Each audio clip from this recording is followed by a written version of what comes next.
Salut les amis, nous discutons de la possibilité d'une grosse. Rallye des altcoins dès maintenant en mai, quelle est la situation actuelle? Nous parlerons également de la manière de prendre des bénéfices et du narratif à garder à l'esprit. Ce sera une vidéo extrêmement importante avec des données, des chiffres et des faits concrets. C'est pourquoi, laissez déjà un like et un commentaire, car de telles vidéos demandent évidemment beaucoup de travail. Tout d'abord, pourquoi? Est-ce que j'attends une rallye des altcoins en mai? Nous avons testé la moyenne mobile, 200 sur les altcoins. Chaque fois que nous l'avons fait et que nous avons durablement dépassé ce niveau, nous avons d'abord eu une grosse rallye, et cette rallye n'était pas petite, non, elle était certainement plus grande que ce que nous avons vu jusqu'à présent. Ici, ici, oh, ici. Maintenant, nous l'avons à nouveau testé, et en conséquence, je m'attends à ce que nous voyions ici une percée raisonnable.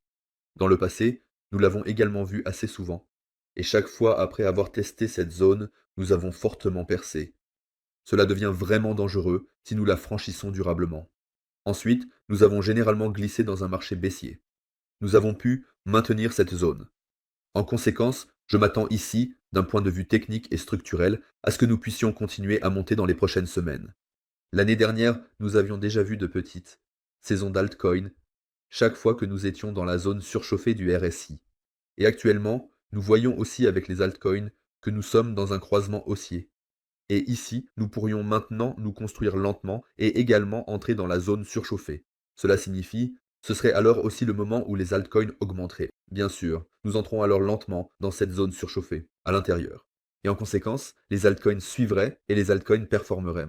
Cependant, il faut bien sûr dire, historiquement parlant, cela signifie, oui toujours, vendre en mai, partir, mais souvenez-vous, revenir en septembre. Parce que ces mois-ci, entre juin, juillet, août, ne se passent vraiment pas bien. Je voulais encore une fois marquer ici, ils ne se passent généralement pas bien. En moyenne, ce sont plutôt des mois défavorables. Ce qu'il faut dire ici, c'est de janvier à avril. Jusqu'à présent, c'était vraiment le pire trimestre que nous ayons jamais vu, pour les altcoins ou pour Ethereum. Et c'est pourquoi on pourrait imaginer que ce rallye de début d'année a peut-être été un peu décalé. À mai-juin, et, d'autre part, tout le monde s'attend simplement à ce que nous baissions à nouveau en mai et juin, car cela a souvent été le cas, dans le passé. Et parce que tout le monde s'y attend, je pourrais à nouveau imaginer que nous faisons exactement le contraire. Du moins, psychologiquement, ce serait définitivement faisable, définitivement une possibilité. Parce que nous avons simplement une rotation de sentiments de nos jours. Chaque fois que nous montons fortement ici, de nouveaux objectifs plus élevés sont fixés. Les gens deviennent ultra haussiers. C'est alors très dangereux de poster quelque chose de baissier. Les gens deviennent ultra haussiers, puis ça monte pendant 2 mois, puis des objectifs plus bas sont fixés. Ensuite, nous tombons vraiment bas ici, puis en bas, les gens vendent encore. Nous remontons pendant 3 semaines. Des objectifs haussiers sont-ils à nouveau fixés? Nous avons ce sentiment tout le temps. C'est comme un mécanisme d'horlogerie suisse. Cela se répète tout le temps. Ici, nous avions à nouveau des objectifs encore plus élevés. Maintenant, ici encore, cette même phase. Et lentement, nous nous retrouvons à nouveau dans ce moment où les gens commencent lentement à devenir haussiers. Je veux dire, ici nous sommes encore neutres, mais dans ce marché des crypto-monnaies, il faut simplement de plus en plus souvent cette purge du retail. Cela est nécessaire à chaque fois, cela doit simplement se répéter ici, à chaque fois. Et en ce moment, cela ressemble à nouveau à une possibilité de voir un rallye, car comme je l'ai dit, quelques éléments l'indiquent, surtout d'un point de vue macroéconomique, car nous avons déjà intégré le pire, c'est pourquoi on pourrait l'envisager. Et surtout, je m'attends à ce que nous performions mieux avec les altcoins, car sur le marché des crypto-monnaies, nous sommes complètement à la traîne par rapport à la liquidité mondiale. Lorsque la liquidité mondiale augmente, nous pouvons également augmenter. Regardez ça. Ce n'est que lorsque nous avons augmenté ici, avec la liquidité mondiale, que nous avons vraiment fortement augmenté avec les altcoins. Bien sûr, c'est un peu décalé dans le temps, vous le savez, mais c'était définitivement le cas.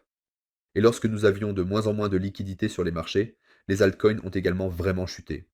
Et ici actuellement, vous le savez maintenant, l'offre monétaire M2, elle augmente vraiment à nouveau. Elle se renforce vraiment en ce moment. Ils reçoivent de plus en plus de liquidités. Et cette liquidité arrive lentement. Je veux dire, regardez ça, et c'est aussi complètement décalé dans le temps. Nous avons d'abord stagné ici et maintenant, nous commençons lentement à ressentir cette liquidité qui en fait date. Janvier, février, elle est en hausse continue ici. Maintenant, nous commençons lentement à jouer avec cette liquidité sur les marchés. C'est toujours décalé dans le temps, mais ça a toujours été comme ça. Mais cette liquidité est la chose la plus importante pour les altcoins. Et donc lentement, nous rinçons cela. Et c'est pourquoi je pourrais imaginer que nous voyons encore une belle rallye en mai, juin, parce que les gens ne s'y attendent peut-être pas. Et Parce que nous recevons ici de nouveaux capitaux sur les marchés. Cela ne doit pas simplement se répartir sur les altcoins. Et quand nous aurons vu cela, nous serons probablement encore ainsi. Juillet, août, stagner un peu. Et à la fin de l'année, cela pourrait encore monter en flèche. Cela serait définitivement faisable en termes de temps et de données. Et ce serait réaliste, parce que je veux dire, regardez, nous nous construisons ici toujours plus en marche d'escalier. Pas à pas. Cela ne se fait pas du jour au lendemain, cela prend du temps, et ce cycle est simplement jusqu'à présent ainsi. Et pourquoi cela ne serait-il pas le cas cette fois-ci? Parce que je veux dire, depuis cette annonce de tarifs douaniers, nous avons déjà commencé à nous rétablir lentement et nous nous dirigeons lentement vers des sommets. Trump a également annoncé qu'il y aurait d'autres assouplissements tarifaires. En fin de compte, toute cette thématique des tarifs douaniers a été exagérée. Trump pourra parvenir à un accord avec certains États dans les semaines à venir. Et cela pourrait alors déclencher la prochaine montée en flèche ici. Mais ensuite, en juillet, cette pause de 90 jours se termine, Trump va probablement encore faire quelques mouvements et faire baisser un peu les marchés. Et puis cela pourrait encore augmenter vers la fin de l'été. C'est ma prévision, que je trouve la plus réaliste, parce que je veux dire, regardez le passé. Ce qui se passe ici, ce n'est pas la première fois que cela arrive. Maintenant, parlons brièvement de la façon dont on pourrait prendre des bénéfices ici. On pourrait prendre des bénéfices en choisissant simplement l'indicateur RSI, ici. En le sélectionnant, on peut regarder ici. Quand sommes-nous dans la zone de surchauffe? C'est ici qu'il faut réaliser des bénéfices. Si on y avait prêté attention, on aurait parfaitement atteint le sommet avec Ethereum. Ici, nous étions dans la zone de surchauffe, ici on aurait pu vendre. Mais je ne le ferai pas seulement à ce moment-là, je le ferai petit à petit. Et pour le faire aussi petit à petit, on peut par exemple tirer les niveaux de Fibonacci jusqu'au bord. Je vais vous montrer comment faire cela. Nous sélectionnons ici ces retracements de Fibonacci, choisissons ici le sommet. De là, nous le tirons vers le bas jusqu'au point bas, et nous sommes maintenant ici sur le graphique de render. Et ici, nous avons maintenant simplement certaines zones qui sont déjà extrêmement significatives. Je sortirai alors à ce moment-là, juste avant ces zones, un peu en dessous, petit à petit. On ne devrait jamais tout encaisser d'un coup, mais plutôt sortir lentement petit à petit. C'est ainsi que je le ferai avec les altcoins. Cela a généralement été la meilleure chose à faire dans le passé. Et ensuite, parlons brièvement du bon narratif. Car ce n'est plus si facile de nos jours. Il y a beaucoup plus d'altcoins, l'argent doit se répartir sur beaucoup plus de cryptos. Et parce que c'est le cas, nous devons gérer nos cryptos plus soigneusement et effectuer des recherches plus approfondies. Mais ce n'est pas un problème. À cet égard, on pourrait regarder quel narratif performe bien. Actuellement, nous avons une augmentation de plus de 80% sur la vue mensuelle, uniquement dans le secteur RWA.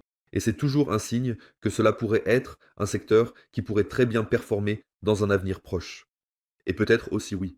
Cela pourrait former le nouveau narratif dans ce cycle, car je veux dire, ce n'est pas un secteur insignifiant, mais si autant de milliards y affluent déjà, ce n'est certainement pas sans raison. De plus, je prêterai simplement attention à d'autres éléments, comme par exemple un lien avec les États-Unis. Que le narratif soit correct, peut-être encore approfondir l'IA ou autre, mais une connexion avec les États-Unis, ou peut-être aussi avec des personnalités comme BlackRock, Trump, c'est tout simplement extrêmement important de nos jours. Par exemple, nous avons chez Hondo une connexion avec BlackRock. Et nous avons chez Hondo un partenariat officiel avec l'entreprise de Donald Trump. Ce sont des choses qui sont sacrément bonnes, et cela rend Hondo un investissement très lucratif pour Hondo. Avoir également un produit fonctionnel et de qualité qui a vraiment un cas d'utilisation, qui a vraiment une utilité. Plus d'1 milliard de dollars uniquement en TVL. Ce sont des choses auxquelles il faut prêter attention avec les altcoins. Dans le narratif, nous voyons aussi que le narratif des mèmes est actuellement en train de monter en flèche et a également capté une grande partie du marché. Des choses comme ça, il faut y prêter attention. On ne peut pas nager à l'aveuglette comme un poisson dans un bassin. Non, il faut investir un peu plus de temps et de recherche ici. Je le fais bien sûr, et je le fais aussi volontiers pour vous. Il n'y a pas grand-chose de plus à dire, je sais que votre temps est précieux et, en conséquence, merci beaucoup d'avoir regardé. Laissez un like et un commentaire sur la vidéo et à la prochaine, amis, ciao.